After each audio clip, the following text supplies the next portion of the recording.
Welcome back to the channel, y'all. Today we are in beautiful southern Utah. Holly, who owns Mischief Maker TV and Seat Time Syndicate, is trying to go ahead and get Mischief Maker back into shape.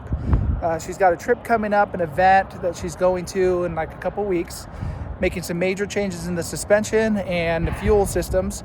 So asked to see if I was interested in coming down. Took advantage of it. We're going to try to double dip and get a trail in. But right now, let's go ahead and check up with her and let's see where we're at.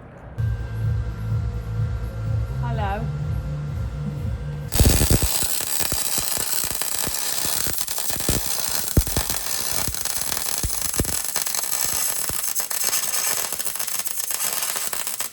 All right, what got worked on yesterday while I was here, putting in the new steering box. The bolt lengths have to be a little bit different because of this bracketry that's added on here. It's a bit longer and thicker because normally you use the stock bolts in the rear of these big bores, and then they have a shorter one because it doesn't thread through. I would almost bet with the extra length that you might be able to use a stock, but we'll figure that out. And then they've done such a good job getting everything welded in on the cross member and stuff. I'm not sure what she has to show on a video, but this is the RPM stuff. So that's all set up. The nice thing about the RPM kit that's different, so when I did mine, I did a Moto-Built one, is I welded everything in, then I measured for links. Don sells a full kit that already gives you the links for like a JKU, and it's already preset, which is different than pretty much, you know, what a lot of people do when they're just kind of piecing it together. I know other people probably do. I think Genrite has one of those or whatever, but maybe even Moto-Built does that now. But either way, that was in. Those got welded on, everything got put in. It got confused yesterday because I thought, little did I know, I thought usually you would put your coilover in the middle of your area here, but theirs are set further back on the stretch, and then it doesn't touch, but it goes up and down.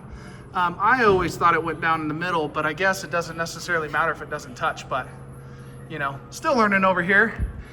And then right now we're getting ready to put in the RPM tank right here. That's set up. The difference with this one compared to my Moto-Built or even the Genrite one, I don't think the Genrite does this, but you don't have to extend the fuel pump or anything on there. So we'll get that done. It looks pretty rad.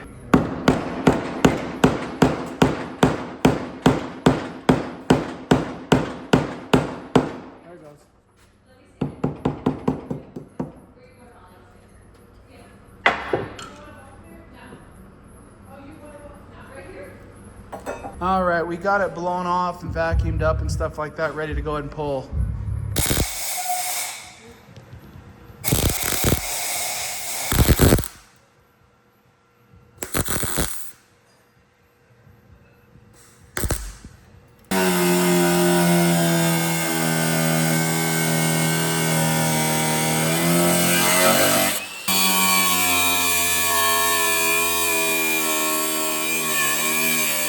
All right, you guys, not as much recording as we've had music playing in here, but it's Sunday now, and we're trying to finally get this tank up in there, and we're about 1/4 inch too narrow. So right now we're at about 44 and 13/16 outside to outside.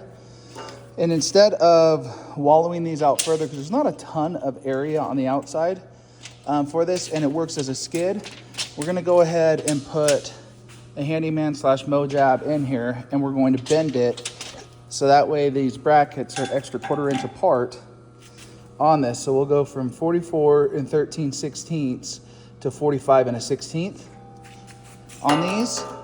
And then that should allow the bolt holes to line up. Now that may mess up this stuff, but we can bend that or whatever we got to do to extend the strap that holds it down. But that's where we're at right now on this. But we're trying to get this in before I head back up north. And if we can, it'd be great to see this thing start.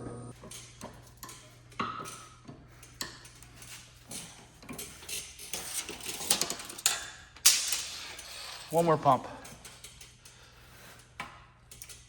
Yow! Okay, let's let her out a little. Okay, let's see where we ended up.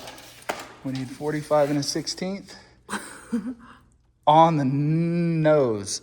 Okay, using that lift worked.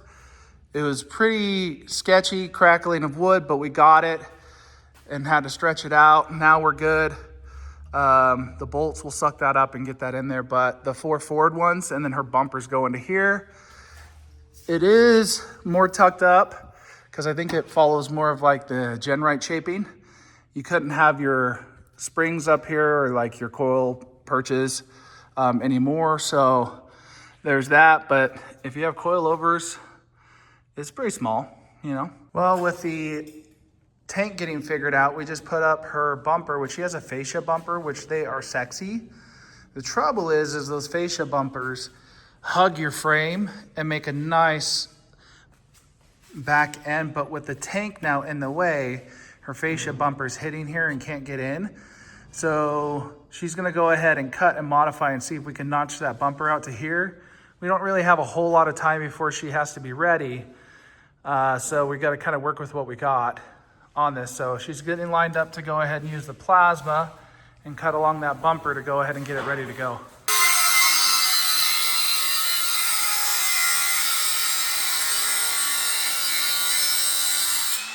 All right, we got most of it cut down. We're just finishing up the notches.